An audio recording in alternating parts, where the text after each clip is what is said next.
पुढे पुन्हा जाऊया आपण कुर्ल्यात. कुर्ल्यामध्ये LBS महामार्गावर अनेक ठिकाणी सोसायटीमध्ये पाणी शिरल्याचं पाहायला मिळतं. त्याचा आढावा घेतलाय आमच्या प्रतिनिधी गिरीश निकम यांनी. गिरीश काय दाखवतायत पाहूया. पावसानं मुंबईत थैमान घातलेला आहे, हाहाकार उडालेला आहे. मी आता उभा आहे कुर्ला पश्चिमकडच्या LBS रोडच्या इथे. सत्यजीवन सोसायटीचा हा सगळा परिसर आहे. तुम्ही बघू शकता की किती मोठ्या प्रमाणात पाणी साचलंय. मी स्वतः अगदी गुडघ्याच्या वरती पाण्यामध्ये उभा आहे. तुम्हाला हा परिसर दाखवतो. सगळ्या गाड्या पाण्याखाली गेलेल्या आहेत. तुम्ही बघू शकता इर्टिगा कार देखील पाण्याखाली गेलेली आहे. त्याच्यानंतर अनेक दुचाकी बुडालेल्या आहेत. पाण्याचा निचरा होत नाहीये.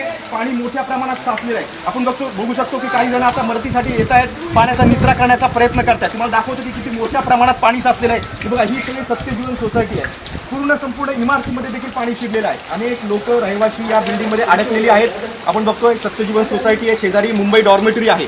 संपूर्ण हा परिसर जलमय झालेला आहे. कुर्ला वेस्ट भागातली सत्यजीवन सोसायटी आहे. किती मोठ्या प्रमाणात आपण बघू शकतो की सगळी लोक अगदी कमरेइतक्या पाण्यामध्ये बाहेर आलेली आहेत.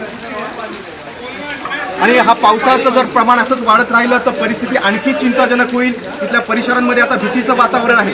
गिरीश निकम, साम TV न्यूज, कुर्ला.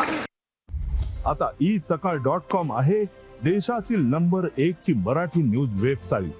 प्रत्येक अपडेटसाठी isakal.com ला नक्की भेट द्या.